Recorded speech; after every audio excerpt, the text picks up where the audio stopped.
Beritakanlah firman, siap sedialah baik atau tidak baik waktunya. Shalom, puji Tuhan. Kita bersyukur bahwa Tuhan beri kita waktu, kesempatan untuk kembali mendengarkan sebagian dari firman Tuhan di hari ini.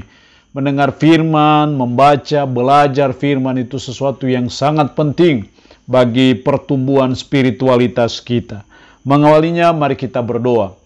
Kami patut menaikkan pujian dan syukur kami kepadamu ya Allah di hari ini karena kebaikan Tuhan, berkat Tuhan saja memungkinkan kami ada lagi untuk mendengarkan sebagian dari nasihat firman-Mu di hari ini. Roh-Mu yang kudus tolonglah kami, urapilah dan berkatilah kami dengan kebenaran firman-Mu di hari ini. Dalam nama Tuhan kami Yesus Kristus kami berdoa. Amin. Nats firman Allah yang menjadi perenungan kita bersama di hari ini saya ambil dari Mazmur 143 ayat 1 sampai dengan ayatnya yang ke-12. Secara khusus saya akan baca ayatnya yang ke-10. Firman-Nya berkata demikian. Ajarlah aku melakukan kehendak-Mu, sebab Engkaulah Allahku. Kiranya Roh-Mu yang baik itu menuntun aku di tanah yang rata. Demikian firman-Nya hari ini yang mengajar dan menasihati kita. Ajarkanlah aku melakukan kehendak-Mu. Biarlah ini menjadi doa kita sebagai umat, sebagai orang percaya. Ajarkanlah aku melakukan kehendak-Mu.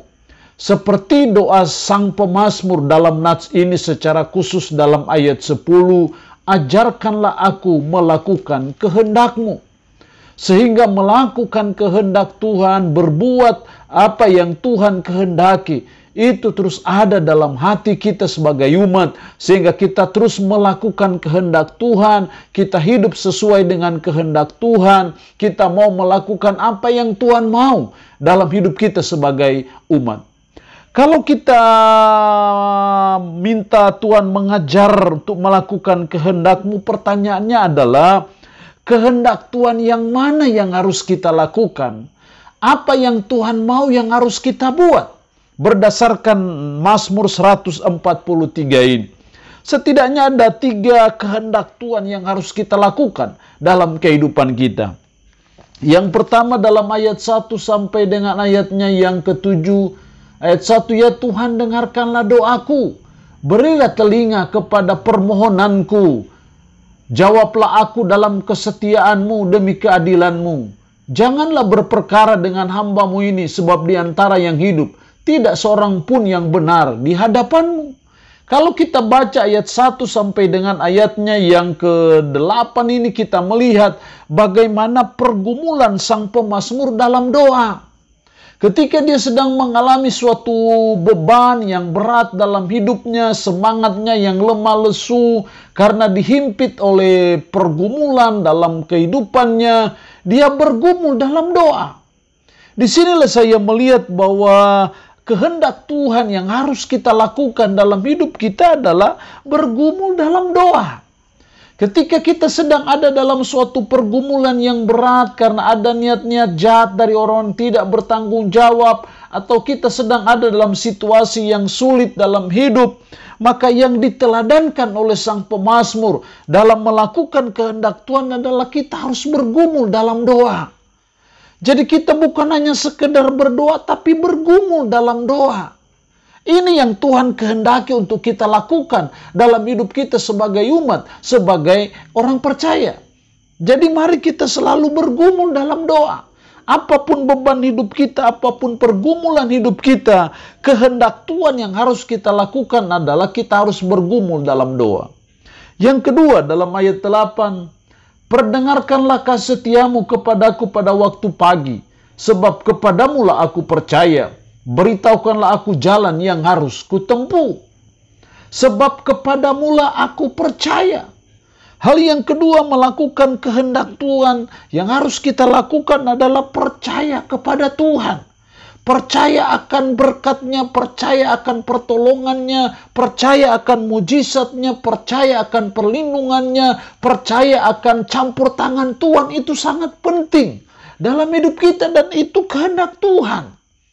Jadi ajarkanlah aku melakukan kehendak-Mu, artinya bahwa kita harus melakukan kehendak Tuhan, dan kehendak Tuhan yang kedua yang harus kita lakukan adalah percaya kepada Tuhan.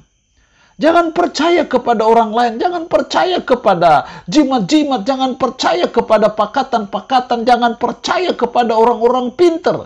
Percayalah kepada Tuhan. Karena saya percaya hanya Tuhan yang sanggup menolong kita. Hanya Tuhan yang sanggup memberikan solusi yang terbaik dalam segala hal yang kita gumulkan dalam hidup ini. Jangan lari kepada siapa-siapa, lari kepada Tuhan. Minta pertolongan Tuhan, dan kita harus percaya bahwa Tuhan sanggup menolong kita dalam menghadapi berbagai kehidupan. Itu kehendak Tuhan yang harus kita lakukan dalam hidup kita. Yang ketiga, melakukan kehendak Tuhan. Ayat 10, ajarlah aku melakukan kehendak-Mu sebab Engkaulah Allahku. Kiranya roh-Mu yang baik itu menuntun aku di tanah yang rata. Kiranya roh-Mu yang baik itu menuntun aku di tanah yang rata. Hal yang ketiga, kehendak Tuhan yang harus kita lakukan adalah hidup dalam pimpinan roh. Roh memimpin hidup kita. Makanya sang pemazmur berkata, kiranya roh-Mu yang baik itu menuntun aku di tanah yang rata. Artinya kita belajar menundukkan diri dalam pimpinan roh. Kita belajar supaya roh memenuhi hidup kita. Kalau roh yang memenuhi hidup kita, sehingga roh lah yang memimpin hidup kita. Kalau roh yang memimpin hidup kita, maka kedagingan itu tidak ada. Tapi justru yang terjadi adalah buah roh, yaitu kasih itu. Ketika kasih itu menguasai hidup kita, itu tanda bahwa kita sedang hidup dalam pimpinan roh, dan itu kehendak Tuhan. Tuhan tahu bahwa kita punya banyak kelemahan, banyak kekurangan. Karena itu kita perlu penolong yang namanya Roh Kudus itu, untuk menolong kita, memimpin kita, untuk menjalani kehidupan yang sesuai dengan kehendak Tuhan. Karena tanpa pertolongan Roh Kudus, tanpa pimpinan Roh Kudus, sangat sukar dan sulitlah untuk kita bisa melakukan kehendak Tuhan dalam hidup kita. Tapi ketika Roh Kudus yang pimpin kita dan kita hidup menyerahkan diri dalam pimpinan Roh, maka disitulah kita akan melakukan kehendak Tuhan dalam kehidupan kita sebagai umat, sebagai orang percaya. Allah yang punya firman ini memberkati kita dengan firman-Nya di hari ini. Amin. Mari kita berdoa. Puji syukur untuk kebenaran firman-Mu hari ini, yang mengajar dan menasihati kami. Ajarkanlah aku melakukan kehendak-Mu. Tolong kami supaya kami selalu bergumul dalam doa. Tolong kami supaya kami selalu percaya kepada Tuhan.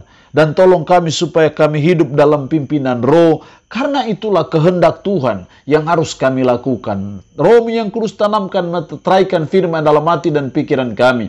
Dan sanggupkan kami supaya kami bisa memberlakukannya dalam hidup kami sehari-hari. Hamba mohon berkat-Mu bagi umat-Mu yang mendengarkan renungan harian di hari ini. Diberkatilah mereka ya Allah dengan berkat-berkat-Mu. Yang sakit dalam nama Yesus, Tuhan lawat, jamah dan sembuhkan dari sakit penyakit yang diderita. Terpujilah nama-Mu Tuhan. Dalam nama Tuhan Yesus Kristus kami berdoa. Amin. Shalom. Tuhan Yesus memberkati kita dengan firman-Nya di hari ini.